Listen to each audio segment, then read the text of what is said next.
وصل الآن الرئيس أوباما ونتابع كلمته.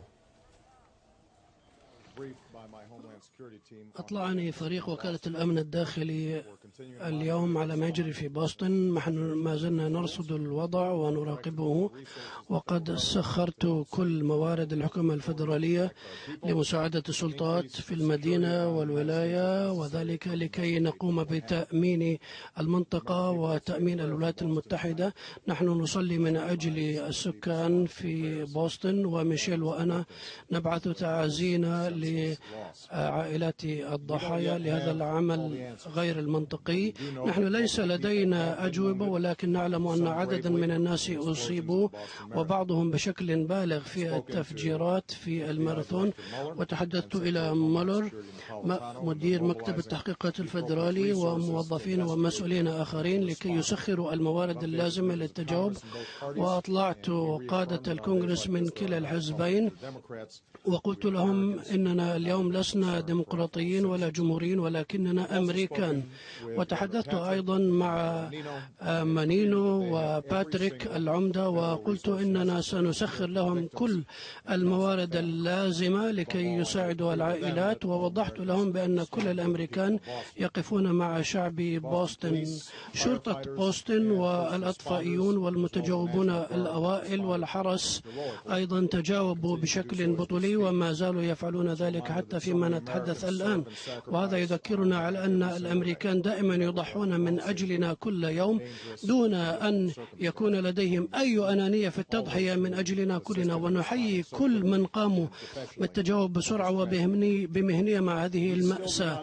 نحن ما زلنا لا نعرف من قام بهذا إلى الآن أو لماذا، والناس لا يجب أن يقفزوا إلى النتائج قبل أن تتوفر الوقائع والحقائق. ولكن لا تخطئوا أبدا، سوف نقوم بالتحقق وأن نتيقن ممن فعل هذا ولماذا فعل هذا. أي شخص أو فرد مسؤول أو مجموعة مسؤولة سوف تشعر بثقل العدالة يقع على عاتقها. اليوم يوم عطلة في ماساتشوستس، وهو يوم وطني يقوم الناس بالاحتفال الروح من الاستقلالية والحرية التي تتميز بها مدينة بوسطن منذ الأيام الأوائل من أمتنا. وهذا يوم يبعث الأمل بسبب هذه المنافسات التي تتم هنا. وبوسطن مدينة سوف تقف على قدميها ثانية، وسوف يقوم البوسطنيون بالانضمام إلى معا والتعاون معا، كما هو الشعب الأمريكي الذي يقف إلى جانبهم في كل خطوة من هذه الخطوات. يجب أن تتوقعوا بأنه كلما حصلنا على المزيد من المعلومات فإن فرقنا ستقدم لكم إحاطات وإفادات. ما زلنا في مرحلة التحقيق في هذه المرحلة، ولكن أود أن أؤكد بأننا سنعرف من فعل هذا وسوف نحملهم المسؤولية. شكرا جزيلا لكم. كانت هذه كلمة مقتضبة وجهها الرئيس الأمريكي باراك أوباما بعد تفجيري بوسطن في ماراثون بوسطن.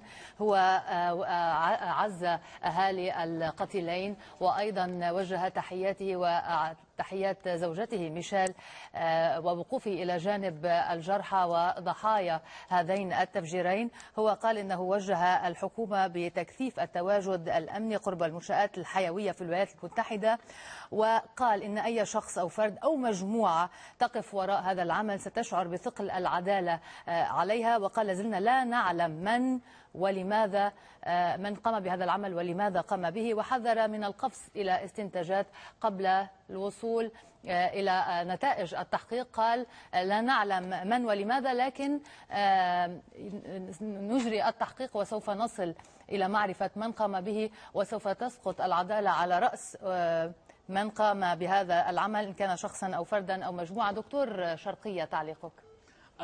أعتقد كما ذكرنا قبل الحديث الرئيس الأمريكي ظهر بشكل كما توقعنا حتى يطمئن الشعب الأمريكي أن